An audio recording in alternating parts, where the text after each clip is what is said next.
pagi semuanya. Selamat pagi. Selamat pagi ya. Bagaimana hari kalian hari ini? Baik. Baik. Apakah sudah sarapan? Sudah. Baik, bagus ya. Jadi sebelumnya apa ya, kalian sudah tahu nama saya? Belum. Baik, sebelumnya perkenalkan, nama saya Nimade Puspita Maharani. Saya mahasiswi dari Universitas Pendidikan Ganesha.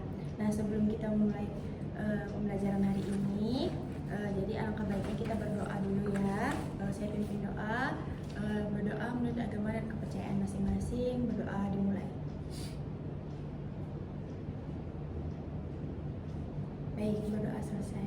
Nah, sebelum memulai materi yang akan saya bawakan hari ini, saya ingin bertanya dari kalian, apakah semua hadir hari ini? Ada satu Anggi dan Mayanti absen 2. Kemana dia, Anggi? Izin Bu, ada upacara agama. Oh, apa upacara agama. Selain Anggi tidak ada ya, semua hadir. Kalian sehat-sehat kan? Apa ada yang sakit? Tidak. Oke. Ada yang ingin ke toilet?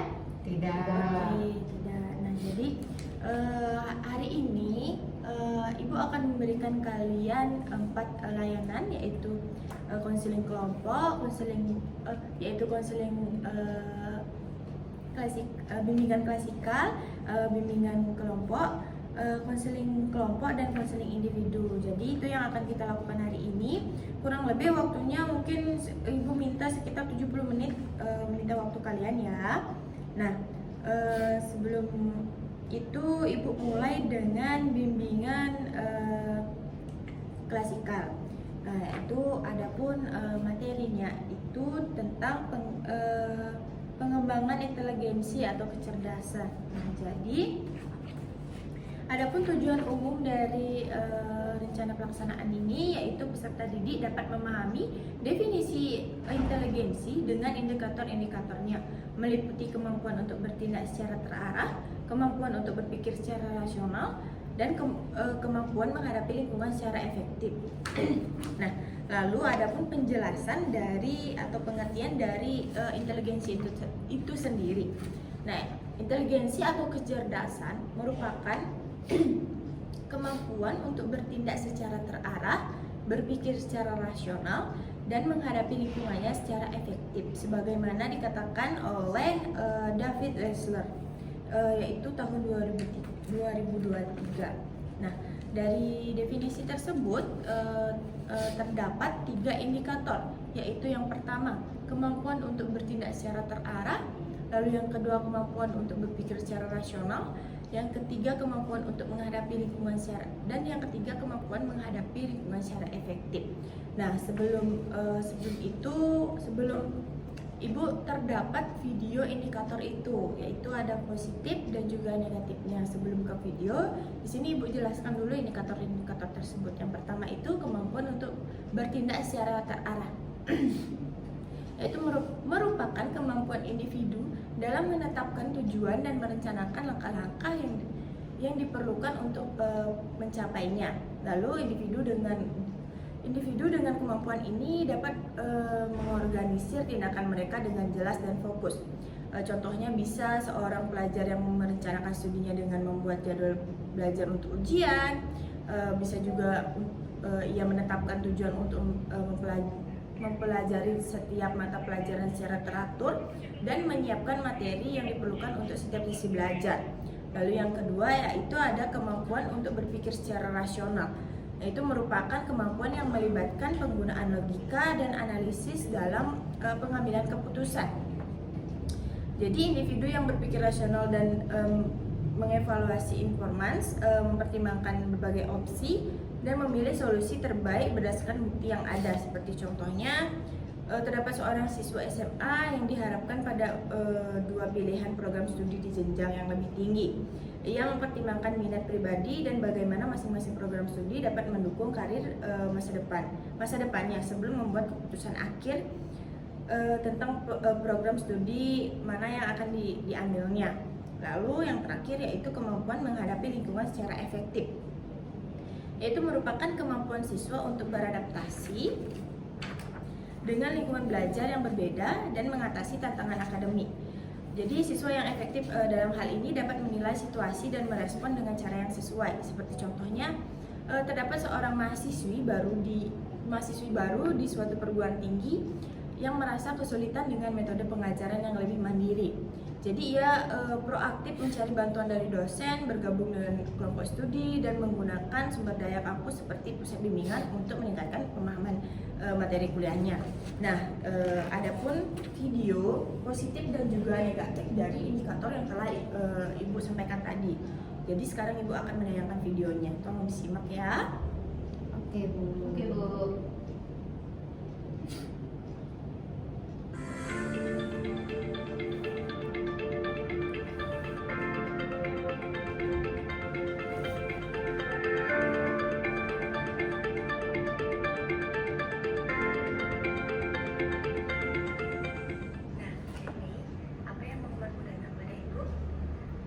Saya semakin penasaran dengan sejarah Indonesia. Saya ingin memahami lebih banyak dan lebih dalam lagi tentang perjuangan para pahlawan.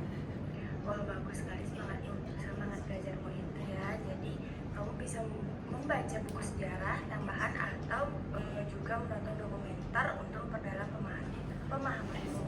Baik Bu, saya akan mencari referensi lebih banyak dan mungkin berdiskusi dengan teman-teman juga. Bagus sekali, sikap seperti ini akan membantu kamu memahami sejarah dengan baik. Teruslah belajar dengan baik ya. Nah, tadi Mei, jadi hari ini kita akan belajar tentang pentingnya menjaga lingkungan. Apa kamu mau berbagi pendapat? Saya malas Bu, topiknya kurang menarik buat saya. Menjaga lingkungan itu sangat penting loh Deni. Kalau kamu bisa menjaga, kamu bisa mengetahui dampaknya dan kamu mungkin lebih tertarik lagi. Tetap saja Bu, saya tidak peduli dan yang penting saya bisa lulus ujian aja. Dan Deni, apa yang membuatmu ingin Nah, jadi itu indikator yang pertama ya. Lalu ini merupakan indikator yang kedua.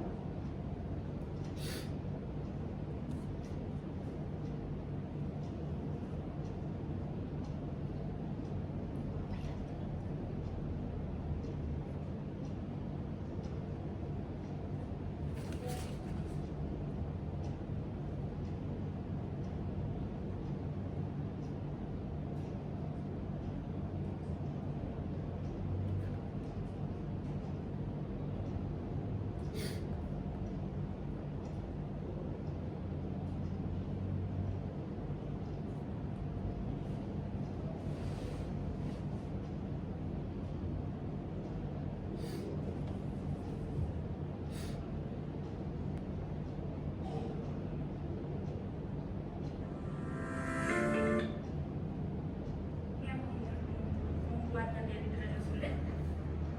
Mungkin karena saya hanya menghafal rumus tanpa memahami konsepnya itu. Itu bisa jadi penyebabnya. Bagaimana kalau kita coba pendekatan yang lebih konseptual? Misalnya memahami dulu logika di balik sebelum mengerjakan soal tersebut. Ide yang bagus sih Bu. Mungkin saya akan mulai mencari pola dari setiap rumus dan memahami sebelum langsung mengerjakan latihan. Itu bagus. Dengan berpikir secara rasional dan juga terstruktur, kamu bisa meningkatkan pemahaman dan motivasi belajar kamu. Semangat ya. Jadi bagaimana Debbie? Saya selalu gagal dalam ujian matematika itu sepertinya saya memang tidak memiliki bakat di dalam bidang tersebut. Mungkin kamu bisa mencoba metode belajar yang lebih sesuai dengan cara berpikirmu. Saya rasa itu percuma Bu. Saya sudah mulai mencoba beberapa cara, tapi tetap saja sulit. Kalau begitu mungkin kita bisa melihat bagaimana kalau begitu mungkin kita bisa melihat di bagian mana kamu mengalami kesulitan dan mencari solusinya bersama. Tidak ada gunanya Bu. Sudahlah, saya tetap pasti akan gagal. Saya juga lebih baik menyerah saja. Nah, jadi itu indikator yang kedua. Lalu sekarang ke indikator yang ketiga, yaitu kemampuan menghadapi lingkungan secara efektif. Jadi bagaimana Debbie?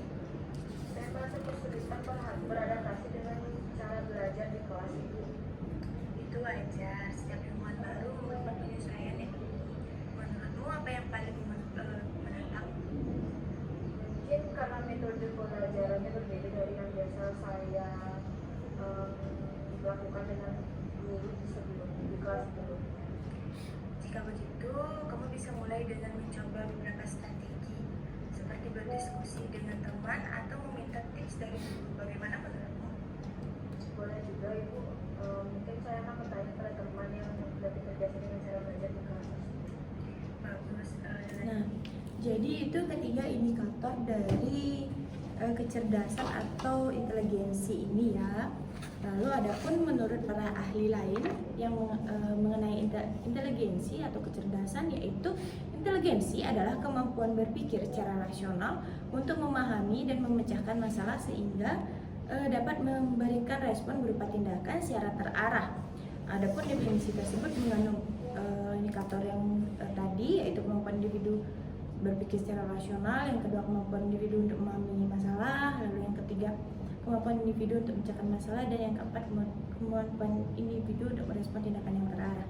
Nah, pendapat tersebut dapat dimaknai bahwa inteligensi atau kecerdasan merupakan kemampuan bagi individu untuk dapat berpikir rasional agar dapat memahami juga pemecahan masalah sehingga bisa memberikan respon secara terarah. Nah, segitu dulu untuk bimbingan klasikal Ibu. Jadi sekarang adapun contoh dari orang-orang yang memiliki inteligensi tinggi dan inteligensi rendah. Bisa dilihat dalam gambar ini. Nah, di sini terdapat dosen Ibu yang bernama Prof. Dr. Ikuto Darsana MPD Kons. Sebagai dosen yang berinteligensi atau kecerdasan yang tinggi, beliau merupakan seorang yang telah menempuh pendidikan dari jenjang rendah hingga jenjang tinggi, dan juga beliau mampu menjadi seorang guru besar di program studi bimbingan dan konseling, serta beliau juga mampu membuat inovasi-inovasi baru dalam dunia pendidikan di Universitas Pendidikan Ganesha. Lalu di sini terdapat juga orang yang memiliki inteligensi atau kecerdasan yang rendah. Nah, di sini terdapat dua foto. Yang di sebelahnya itu terdapat seorang mahasiswi dengan inteligensi rendah sering kesulitan menjaga fokus saat perkuliahan. Ketika dosen menjelaskan materi, ia mudah teralihkan oleh ponselnya dan lebih memilih bermain ponsel, sehingga kehilangan kesempatan untuk memahami pembelajaran yang diajarkan. Nah, itu untuk contoh-contoh dari inteligensi yang tinggi dan rendah. Jadi sekarang Ibu akan bagian pretest untuk kalian bisa menjawabnya sendiri-sendiri. Di sini tidak ada soal benar ataupun salah. Jadi terdapat beberapa pilihan jawaban, yaitu terdapat 30 soal yang bisa kalian jawab. Ibu akan memberikan waktu kurang lebih 10 atau sampai 15 menit untuk kalian menjawabnya ya. Jadi di sini itu ada jawaban SS itu sangat sesuai, S itu sesuai, TS itu tidak sesuai, dan STS itu sangat tidak sesuai. Kalian bisa isi identitas dulu, lalu jawabannya cukup dicentang saja ya. Sekarang Ibu berikan. Silahkan dijawab, dan jika ada kesulitan bisa bertanya, gitu. Ibu. Oke, Bu.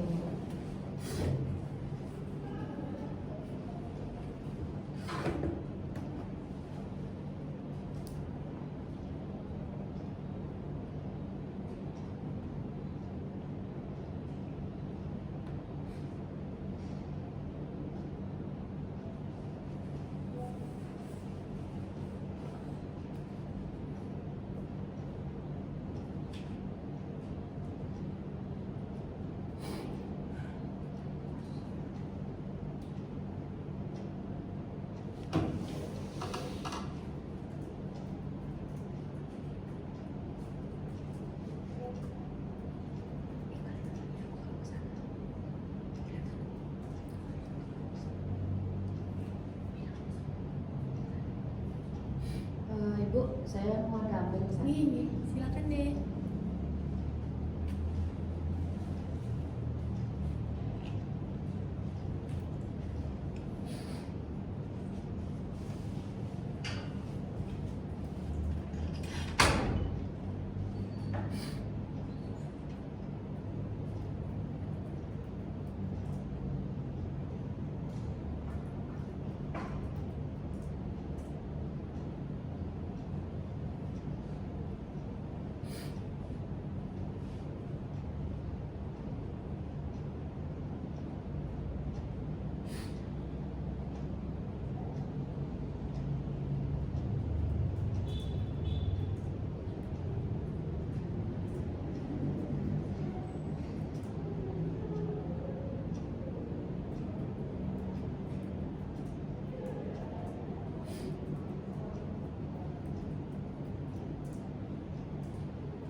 Apakah sudah? Sudah Ibu. Baik, Ibu kumpul dulu ya. Ya.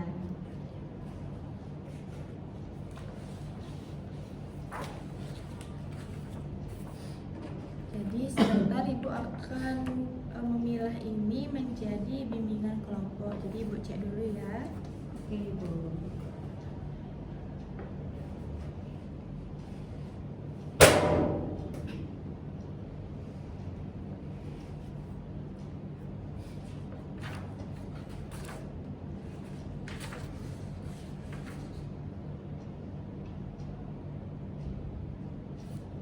Nah, sudah. Jadi yang terpilih mohon mendekat kepada Ibu, dan yang lainnya mohon tetap duduk di belakang ya, jangan berisik. Nah, jadi yang terpilih itu ada Cynthia, Anggi, Dayu, Mei, Piki, Maharani, Kade, dan Dian. Nah, silakan mendekat pada Ibu ya. Nah, jadi sekarang Ibu mengumpulkan kalian di sini untuk melakukan bimbingan kelompok. Nah, jadi dari kalian apakah sudah mengerti apa itu kecerdasan? Agak sedikit mengerti. Sedikit ya. Jadi di mana ya kurang, Adik? Intelijensi itu kan bahasa Indonesianya kecerdasan. Iya, Nah, di mana itu kan kemampuan seseorang untuk belajar dari pengalaman, memahami dan mengatasi situasi yang baru. Oke. Jadi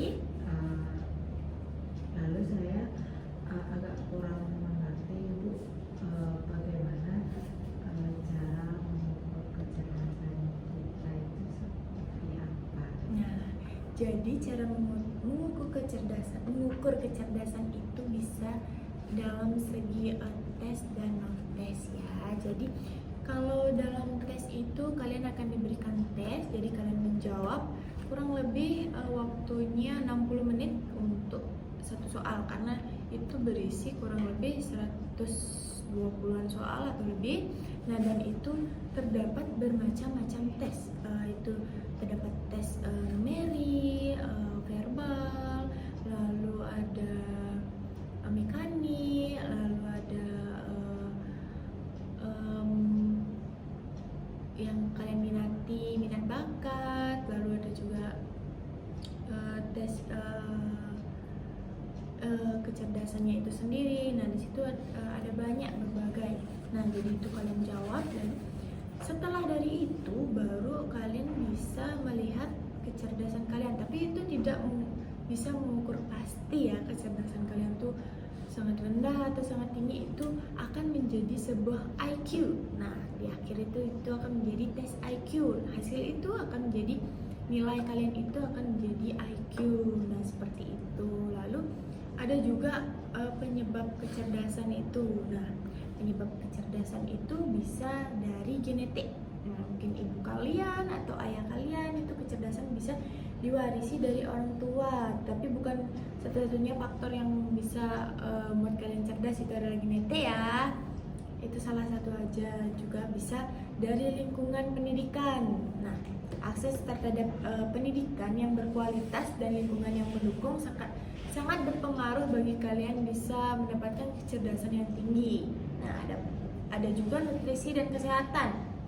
Nah, asupan gizi yang seimbang terutama selama masa pertumbuhan kalian itu berkontribusi terhadap perkembangan otak kalian juga. Nah, lalu ada pula pengalaman hidup. Nah, penerapan terhadap berbagai stimulasi atau tantangan dan pengalaman baru membantu meningkatkan kecerdasan kalian juga.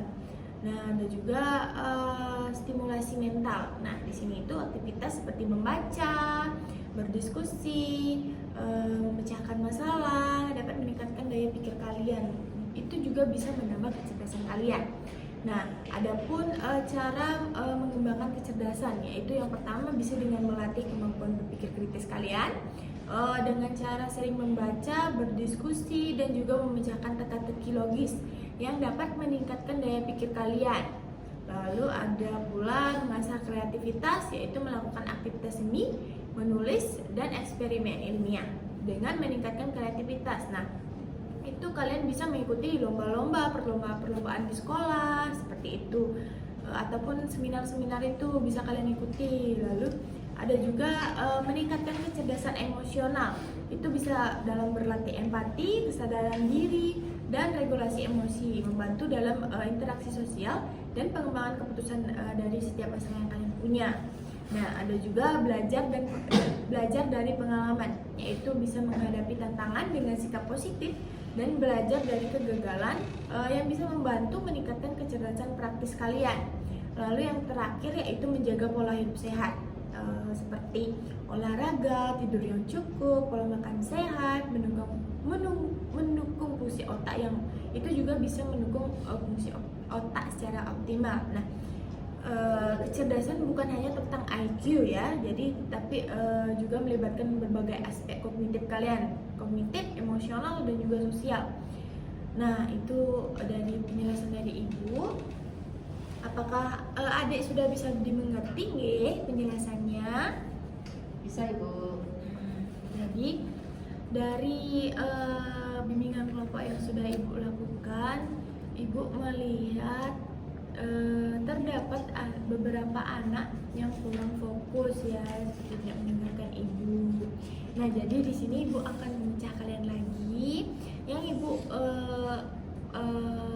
suruh tetap di sini, dan yang lainnya boleh pindah ke belakang ya, tapi tetap jangan berisik ya. Ibu. Ya, Cynthia, Vicky, Dayu, dan Andi tetap di sini ya. Ibu. Jadi sekarang kita akan melaksanakan konseling kelompok. Nah, dalam konseling kelompok ini, apakah kalian pernah tahu konseling itu apa? Belum Ibu. Nah, jadi konseling itu dimana kalian berbagi apapun masalah atau kesulitan yang kalian alami yang menyangkut dengan inteligensi. Nah, itu bisa kalian bagi kepada Ibu dan bisa kita selesaikan bersama-sama. Nah, jadi dari kalian, apakah ada yang ingin berbagi? Sebelum itu kalian tidak perlu takut untuk berbagi dengan Ibu, karena kita di sini Ibu, terutama Ibu terikat dengan asas kerahasiaan, yaitu Ibu tidak bisa dan tidak boleh membongkar cerita apapun yang sudah kalian sampaikan kepada Ibu ya. Jadi jangan takut untuk bercerita. Nah, apakah dari kalian ada yang ingin berbagi permasalahan atau hal yang kurang dimengerti atau yang menyangkut dengan inteligensi? Saya Bu. Ya, silakan. Saya sangat bingung Bu terhadap bakat yang saya lakukan gitu Bu. Saya kayaknya merasa belum ada bakat gitu Bu. Soalnya mungkin minat saya juga kecil ya di dalam mungkin ekstrakurikuler seperti itu Bu. Jadi saya masih bingung untuk ngomongin minat gitu, kayak teman-teman udah bilang ada bakatnya, tapi kalau saya tuh kayak bingung gitu Bu. Nah, dari dia pikir ternyata dia kebingungan oleh bakatnya. Yang lain apakah merasakan hal yang sama atau oh iya juga nih baru mendapat ide, bingung nih sama bakatnya gitu. Apakah ada yang sama? Sama Ibu. Nah, jadi kalian itu kebingungan dari bakat itu bisa melakukan tes bakat nih. Nah, nanti setelah ini mungkin kalian bisa menghubungi ibu untuk melakukan tes bakat. Nah, tes bakat itu kalian akan mendapatkan soal yang kalian jawab dan hasil itu akan menentukan kemana arah bakat kalian. Apakah kalian sebelum itu ibu ingin bertanya kepada Vicky dulu. Nah, Vicky itu sukanya ngapain? Saya sih suka masak Bu. Masak ya. Menurut yang lain bagaimana? Apakah pernah merasakan masakannya Vicky? Pernah Ibu. Enak ya masakannya Vicky. Lumayan Ibu. Nah, kalau dari Cynthia, kan Cynthia merasakan hal yang sama. Nah, menurut Cynthia, bakatnya Cynthia, maksudnya hal yang Cynthia senangi itu mengarah kemana? Ke dance Ibu. Dance. Nah, jadi dari situ, menurut kalian berdua nih, Dek Sinsin kan suka dance, Dek Vicky suka masak. Nah, menurut kalian, kan kalian kebingungan nih dengan bakat kalian. Coba kalian pikirkan sekarang bagaimana caranya kalian untuk menerapkan hal yang kalian suka itu. Apakah kalian sukanya hanya sedikit atau rasa sukanya itu sudah lebih banyak, atau kayak hobi-hobian aja, kayak sekarang hilang lagi datang, hilang lagi datang. Iya, Bu. Iya Bu, Seperti itu. hobi-hobinya. Nah, selain hal yang tadi kalian sebutkan, apakah ada hal yang lain lagi yang kalian suka? Tidak ada Ibu.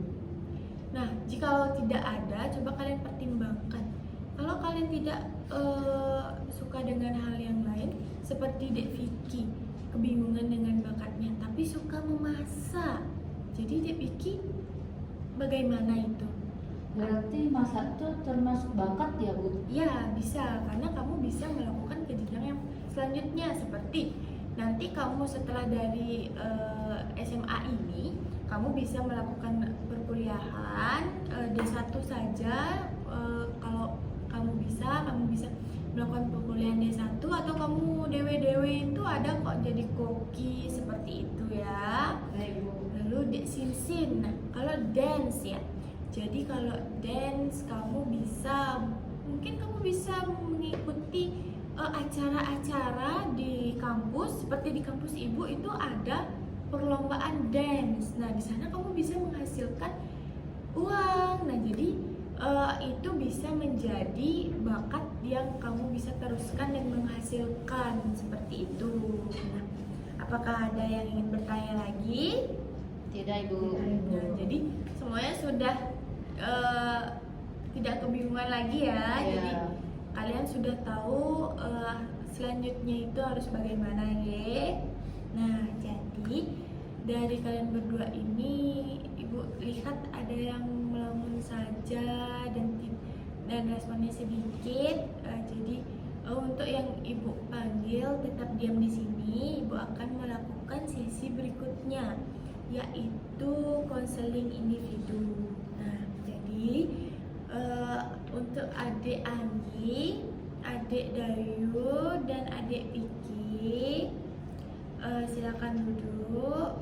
Dan salah ya, adik Sinsin silakan duduk. Mohon maaf, adik Anggi tetap di sini. Nah,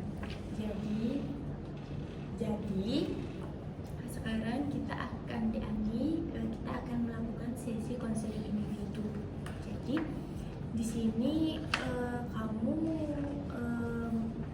kenapa gitu terlihat murung dan diam-diam seperti itu?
menjelaskan pendekatan behavioral, yaitu pendekatan secara perilaku. Pendekatan ini memandang bahwa perilaku manusia merupakan hasil dari proses belajar yang terbentuk melalui pengalaman individu, seperti yang dikatakan tadi itu, dalam berinteraksi dengan lingkungannya. Nah, jadi di sini kita identifikasi dulu masalah adik. Tadi kan sudah adik katakan adik mendapatkan perlakuan tidak baik karena tidak mendapatkan juara 1. Nah, jadi dari perilaku adik itu kita bisa membuat ya kayak adik bisa membuat langkah-langkah yang bisa adik lakukan, seperti jika adik merasa jadinya kurang pantas ya, kurang pantas. Nah, coba adik jangan takut adik untuk bernyanyi. Kan adik sudah mendapatkan juara 2, otomatis itu sudah bagus adik. Jadi kemungkinan juara 1 itu ada. Setiap perlombaan pasti ada menang dan ada kalah. Juara 2 itu sudah sangat bagus, sangat bagus. Nah, jadi adik itu bisa menentukan tujuan. Nah, tujuan adik melakukan seperti itu tuh untuk apa? Apakah untuk bersenang-senang, kan bisa, mencari uang, mencari nilai, itu kan juga bisa. Nah, jadi kita apakah adik bisa itu menentukan tujuan seperti itu, atau kayak merasa masih takut seperti itu? Masih takut ya. Jadi sekarang mungkin ibu bisa membuat kontrak perilaku pada adik ya. Jadi kontrak ini ibu akan tulis ya. Ibu akan tulis dengan yang pertama itu, jika adik mengalami masalah, adik tidak akan putus asa ya. Lalu yang kedua, adik tidak akan peduli dengan perkataan orang lain yang menyakiti hati adik. Nah, lalu yang ketiga, adik akan tetap fokus pada tujuan adik, apa yang ingin adik capai, seperti itu. Nah, jika adik melanggar hal ini, adik akan terkena sanksi, seperti misalnya jika adik tidak konsisten berlatih, itu adik akan mendapatkan nilai yang jelek. Terus jika adik terlalu sombong saat mendapatkan juara 2, itu mungkin nilai adik akan jadi menurun, seperti itu. Apakah adik bisa mengerti? Bisa ibu. Ini kontraknya mohon dibawa nih. Iya ibu. Nanti suatu waktu kita akan melakukan pertemuan lagi mungkin, atau kita bisa melakukan Zoom. Nah, ibu akan mengevaluasi apakah perubahan perilaku adik itu udah positif, atau masih seperti adik nanti bermalas-malasan jadinya, seperti itu ya. Apakah ada hal yang ingin adik sampaikan lagi? Tidak ibu. Jadi itu saja sesi konseling individu kita hari ini. Ibu ucapkan terima kasih untuk adik karena bersedia dan bisa mendengarkan ibu sampai akhir dan melakukan konseling individu. Nah, adik bisa kembali ke tempatnya nih. Nah, untuk semuanya ibu juga ucapkan terima kasih, dan tadi kita awali dengan berdoa, jadi kita akhiri juga dengan berdoa ya. Untuk doa ibu pimpin berdoa menurut agama dan kepercayaan masing-masing. Berdoa dimulai. Baik, berdoa selesai. Terima kasih ibu sampaikan kepada kalian. Mohon maaf bila ada kesalahan kata dari ibu, dan yang terakhir kalinya